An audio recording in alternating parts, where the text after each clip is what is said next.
14절로 21절 말씀입니다. 같이 한 목소리를 읽죠.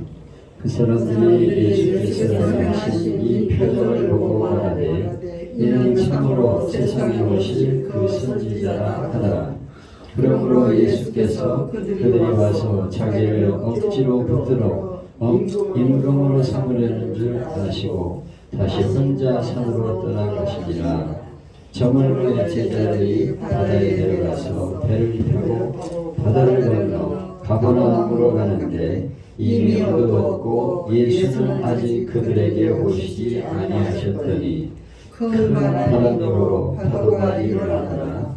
제자들이 노을져 시벨리쯤 가다가 예수께서 바다 위로 걸어 배 가까이 오심을 보고 두려워하고 이르시되 내게 두려워하지 말라하시되 이에 기뻐서 배로 옆하니 배는 그들이 가는 땅에 이르렀더라.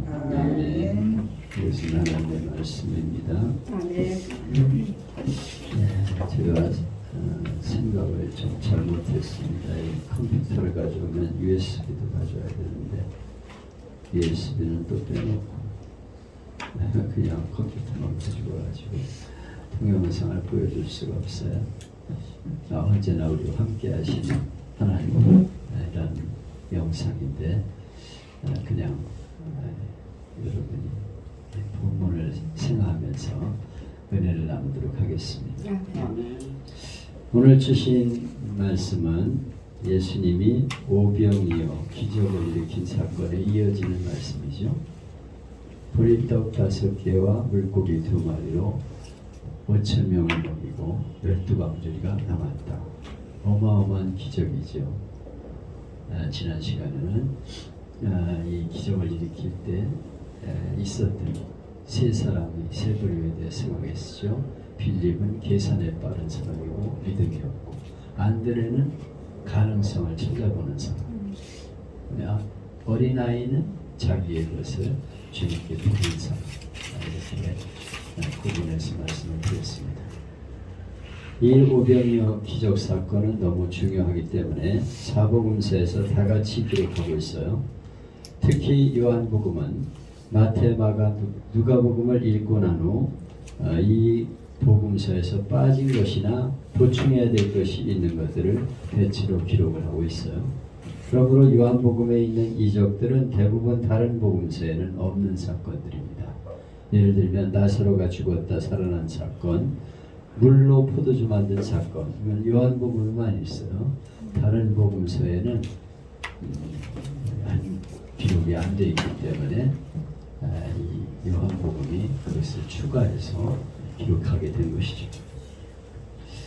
이 오병이어의 사건은 요한복음 외에 다른 복음서에서도 나오는데요.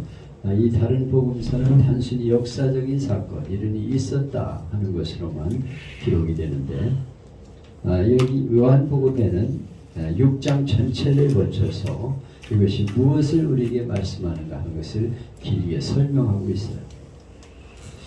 요한복음서에서는 이 기적을 표적이라고 말하고 있는데 우리에게 확실하게 나타내 보여주셨다. 기적을 통해서 우리에게 보여주셨다.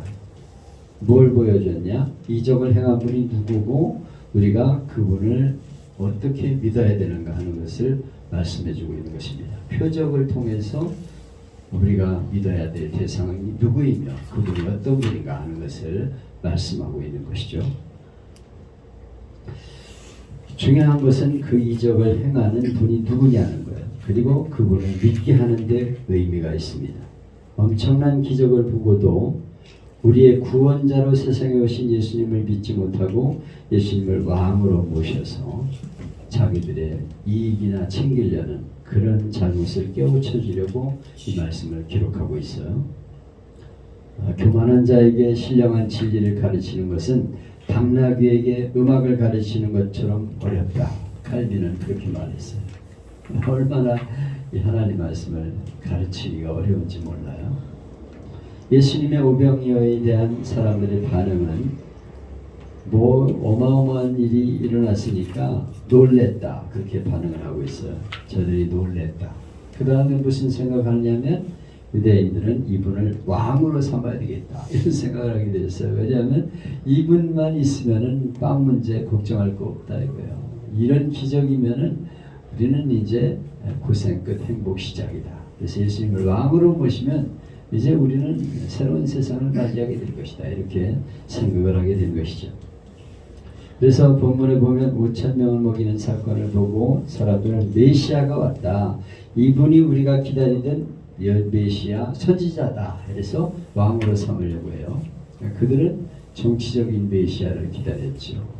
우리를 정치적으로 로마의 압제에서 해방시켜주고 행복을 가져다주는 메시아, 우리를 구원해 주신 메시아, 그분을 기다리는데 이분이 바로 그분이라는 거예요.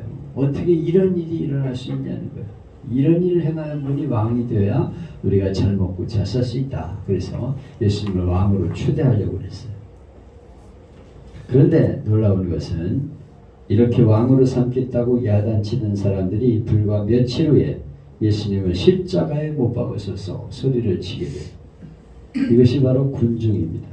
군중은 막 움직이는 거예요. 이때는 이랬다, 저때는 저랬다. 그래서 군중을 믿을 게 없어. 군중들이 오늘 박수 치지만 내 돌팔매를 던지는 게 군중이라니까. 군중들은 예수님의 기적을 보고 그분의 능력도 믿었어요. 그런데 거기에 함정은 정치적인 왕으로 만들려고 하는 것이었어요. 그래서 예수님을 구원자로 믿지 않고 나의 빵 문제를 해결해주고 어려운 문제를 해결해주는 정치적인 해결사로 인정하려고 한 것이죠. 모시려고 한 거죠. 그런데 예수님은 그런 분이 아니시잖아요. 그래서 예수님이 힘없이 붙잡히는 걸 보고서 저들이 실망을 해가지고 십자가에 못 박으셔서 저런 인간은 우리가 기다리는 인간이 아니다. 로마 병정들을 일세에 그냥 무너뜨리고 전멸시키고 우리를 구원하는 왕을 기다리는 거지 저렇게 힘없이 붙잡히는 왕 필요 없다 그러고 십자가에 못 박으라고 소리를 지르게 된 것입니다. 사실 예수님을 나의 구원자로 믿지 못하고 빵 문제나 해결해 주는 분으로 잘 먹고 잘 살게 하는 분으로 믿으면 언제 실망해서 넘어질지 몰라요. 빵 먹는다고 배가 안 고픕니까? 또 금방 배고파진다니까. 문제가 해결된다고 그게 끝입니까? 또 다른 문제들이 계속 해결돼. 예수님은 계속 문제만 해결하고 쫓아다녀야 돼. 예수님은 그 문제를 해결하러 오신 분이 아니에요. 영혼의 문제. 그들이 예수님을 믿고 구원받아서 영원한 행복을 누리며 살기 위해서 예수님이 오신 것이죠. 그래서 예수님을 나의 구세주로, 구주로, 구원자로 모실 때 참 행복이 주어지는 것이지 딱 빵 문제 가지고 해결되는 게 아니다 하는 것입니다. 내 영혼이 은총 입어 중한죄 짐 벗고 보니 슬픔 많은 이 세상도 천국으로 빠지다. 내 영혼이 은총 입어 중한죄 짐 벗고 보니 슬픔 많은 이 세상도 천국으로 가도다. 내 영혼이 은혜를 입어서 죄짐을 벗어버리고 죄 문제가 해결되어야 천국이 될 수 있는 것이지. 빵 문제 해결되고 잘 먹고 잘 산다고 행복이 주어지는 게 아닌 것이지.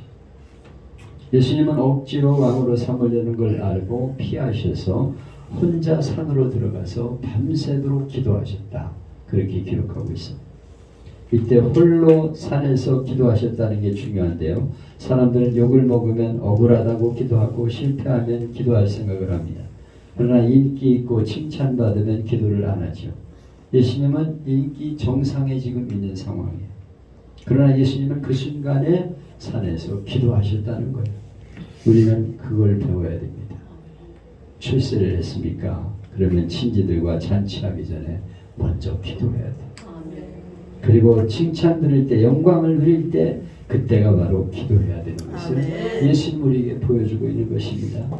예수님은 5,000명을 먹이신 엄청난 역사를 이루고 많은 사람이 왕으로 모시려고 할 때 혼자 산으로 들어가셨어요. 그리고 기도하셨습니다. 이것이 시험을 이기는 길입니다. 아멘. 칭찬받고 영광을 누릴 때가 위험한 때예요. 그때 넘어지기 쉽습니다. 인기 절정에 올라갔을 때 하나님 앞에 무릎을 꿇어야 합니다. 사업이 순탄하고 잘 될 때 무릎 꿇고 기도해야 합니다. 우리는 이런 예수님의 모습을 본받아서 정말 모든 것이 잘 될 때 하나님 앞에도 이렇게 기도해야 된다. 이것을 배울 수 있어야겠습니다. 12제자가 배를 타고 가버나움으로 오는데 날이 이미 어두워졌고 큰 바람이 불어서 풍랑이 일어나게 되었어요. 갈릴리 바다는 돌풍이 불어가지고 헐몬산에서 바람이 불었다가 부딪혀가지고 갈릴리 계곡으로 흘러내려오면서 돌풍이 자꾸 일어나. 큰 바람이 불어가지고 막 풍랑이 일어서 이제 상황이 어렵게 된 거죠. 근데 마침 저 편을 보니까 바다 위로 예수님이 걸어오시는 거예요. 얼마나 놀라운 일입니까? 그래서 제자들이 두려워했다. 두려웠다는 거예요. 저게 뭐야? 아니 바다 위를 누가 걸어와 바다 위를? 유령인가 보다. 그래가지고 유령으로 알고 두려워했다는 거예요. 불과 몇 시간 전에 5,000명 먹인 놀라운 기적을 행하신 예수님이 지금 함께하기 위해서 오시는데 그들은 풍랑 때문에 죽을까 두려워하고 유령인가 해서 두려워했다는 것입니다. 주님의 능력이 1시간 전에 있었으면 지금도 나타날 것을 믿어야 되죠. 5,000명이 나타난 기적의 역사를 믿으면서 지금 내 현실에 나타나는 역사는 믿지 않으려고 합니다. 이것이 우리들의 문제죠. 지난 수십 년간 함께 하신 하나님의 역사를 믿으면서 지금 당하는 이 사건에 대해서는 믿음이 부족한 때가 많이 있어요. 어제 역사하신 하나님은 오늘도 역사하신 분임을 믿어야 합니다. 아멘. 2000년 전에 계시던 하나님은 지금 오늘 이 자리에 계심을 우리가 믿어야 합니다. 아멘. 제자들은 놀라운 역사를 경험하면서도 오늘 당하는 사건 속에서는 무서워하고 예수님을 모르는 자처럼 행동을 했습니다. 주님께서는 제자들을 위해서 물길 위로 걸어오고 계십니다. 마태복음 14장에 보면 어이없게도 제자들은 예수님을 향해서 유령이라고 무서워했어요. 유령이다! 유령이다! 귀신이라는 거예요. 저게 어떻게 저런 일이 있을 수 있냐는 거예요. 저게 예수님이 어떻게 물 위에 걸을 수가 있냐. 유령 예수님처럼 보이지만 저건 유령이다. 귀신이다. 이러면서 무서워했다는 것이죠. 아무리 무서워도 정신이 없어도 선생님 예수님을 유령이라고 말하는 제자가 어디 있습니까? 내가 좀 어려운 형편에 있다고 해서 그렇게 헛보아서는 되겠어요. 근데 예수님은 전혀 상관하지 않으시고 저들에게 두려워 말라 내다 이렇게 두려워하지 말라 내다 이렇게 말씀하십니다. 이건 참 얼마나 어머니 같은 다정한 음성이죠. 아이들만 두고 멀리 외출했다가 밤늦게 돌아온 어머니가 문을 두드리며 나다 그러면 그동안에 무서운 건 다 어디로 사라지고 너무 기뻐서 엄마 그러고 뛰쳐나가게 되죠. 여러분 그런 경험을 하시죠? 그래서 일단 집에 우린 살았는데 굉장히 무서웠어요. 밤중에 되면은 주로 어른들은 이제 교회 나가시고 우리들끼리 있는 때가 많이 있는데 무서워요. 밤중. 그래가지고 화장실 갈 때는 보초를 세워가지고 갔어요. 나도 니네들이 다 나와. 여기 다 서 있어. 화장실이 저만큼 떨어져 있으니까 뒷간에 갈 적에 여기 서 있어. 걱정하지 말고. 그래서 화장실 갔다니까 얼마나 무서운지 몰랐죠. 그때 아주 계획이 만화 이런 게 있었거든요. 서정치 씨가 지은 만화는 막 거울 속에서 피 묻은 귀신이 막 나오고 막 뭐 밑에서 뭐가 손이 쑥 올라오고 막 이런 얘기도 많이 동화에 많이 있었어요. 그래서 따다 그러면서 막 손이 나오고 막 이런 얼마나 무서웠는지 몰라. 그런데 어머니가 딱 쳐본다든가 어른이 딱 보면은 그냥 반가워가지고 어쩔 줄 모르죠. 주님께서는 바로 그런 모습으로 저들에게 다가가셨어요. 주님이 함께 하신다는 것을 아는 순간 두려움은 사라지게 되는 것입니다. 아멘. 바다 가운데 풍랑 만난 제자의 모습은 마치 오늘 현대의 상황과 다를 바가 없습니다. 코로나 이후에 세계가 경제적으로 어려움을 겪고 있습니다. 풍랑을 겪고 있습니다. 전 세계가 정치적으로 풍랑을 겪고 있어요. 얼마나 상황이 지금 어렵습니까? 우크라이나 사태 때문에 세계가 지금 흔들리고 있어요. 사회적으로 풍랑을 겪고 있습니다. 종교적으로 풍랑을 겪고 있어요. 기독교가 풍랑을 겪고 있습니다. 이렇게 힘든 때가 없었어요. 교회가 완전히 지금 교회가 힘든 상황이잖아요. 교회 가면은 무슨 큰일 나는 줄 알고 막 방송을 때려가지고 교회를 우습게 한다니까 이제 안 가려고 그런다니까. 아이들은 아예 보내질 않아요. 그 교회 가면 큰일 난다고 생각을 하고. 그러나 이런 현대의 위기를 극복하는 방법이 있어요. 그것은 예수님을 바라보는 것입니다. 아멘. 예수님을 배 위로 영접하는 거예요. 영접. 제자들이 겪고 있는 위기는 그들이 타고 있던 배로 주님을 모셔드릴 때, 영접하게 될 때 해결이 되었습니다. 이것은 위기를 해결하고 푸는 열쇠가 내게 있는 게 아니고 주님께 있다는 것을 의미하는 것입니다. 아멘. 놀만 빚은 피는 바랍니다. 문제를 붙잡은 당신의 손을 하나님의 손 안에 넣으시오. 그러면 아멘. 당신이 붙잡은 문제가 하나님의 문제가 될 것이오. 아멘. 내가 문제가 아멘. 있는데 그걸 주님 손 안에다 맡기라는 거예요. 아멘. 주님, 이 문제 맡아주세요. 그렇게 맡기라는 것입니다. 그러면 주님이 해결해 주신다는 거예요. 우리는 지금 정치, 경제, 사회 위기, 도덕 위기, 말할 수 없는 혼란 속에 있어요. 길이 없습니까? 아니요, 길이 있어요.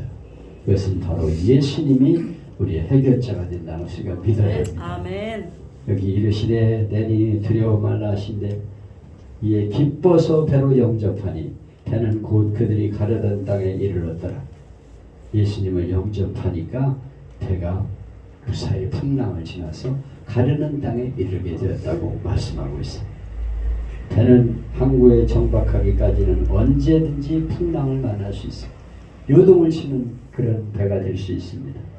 우리가 사는 이 인생은 풍랑을 만나는 배처럼 언제 무슨 일이 일어날지 알 수가 없어요. 평안하다고 천만의 말씀이에요. 갑자기 돌풍이 불면서 풍랑이 닥쳐온다니까. 경제적인 문제들, 가정의 문제, 사회적인 문제, 정치적인 문제가 우리를 휩싸가지고 죽을 지경이 되는 상황이 될 수 있어요. 그러나 주님을 영접하게 되면, 세상을 창조하신 주님 그분을 영접하게 되면 그분이 우리를 목적지까지 안전하게 인도하여 주시는 것입니다. 아멘. 제자들이 주님 음성을 듣는 순간 풍랑에 대한 두려움이 사라져버렸어요. 유감스러운 것은 좀 더 일찍 이런 마음을 가졌으면 아예 겁낼 필요가 없는 것을, 아유 진짜 주님을 알아보시지, 이렇게 생각이 되시죠? 오늘도 주님은 나와 함께 하신다는 것을 믿어야 합니다. 아멘. 언제나 오늘이나 내일도 주님은 여전히 우리와 함께 계십니다. 아멘. 멀리 계신 하나님이 아니고 오늘 내 생활 속에 함께 하시는 분임을 믿어야 합니다. 이것이 바로 표적을 아는 사람의 신앙이에요. 시대가 어렵고 사회가 힘들어도 우리는 낙심하지 말아야 합니다. 풍랑 위로 걸어서 내게 다가오시는 주님을 바라봐야 돼요. 여러분 매일같이 그렇게 선포하십시오. 주님, 제 가정에 예수님을 영접합니다. 제 가정도 오늘 주님께 맡깁니다. 제 직장을 주님께 맡깁니다. 주님, 제 직장에 오세요. 영접합니다. 환영합니다. 이렇게 여러분이 선포하세요. 아침에 직장 나와서 뭘 얘기하겠습니까? 주님, 주님이 우리 직장에 오늘 함께 하심을 믿습니다. 주님을 영접합니다. 주님이 직장을 책임져 주세요. 우리 가정을 책임져 주세요. 우리 교회를 책임져 주세요. 이 나라를 책임져 주세요. 주님을 모셔드리고 그분을 영접하고 환영하고 그렇게 살아갈 때 주님께서 우리의 문제를 해결해 주시고 안전한 목적지까지 인도하여 주실 것입니다. 아멘. 오늘도 두려워 떠는 가족과 친지와 이웃들에게 예수님을 영접하면 걱정 없다. 아멘. 예수님이 우리의 소망이다. 아멘. 자신 있게 전해서 저들을 주님 앞으로 인도하는 우리가 될 수 있기를 바랍니다. 아멘.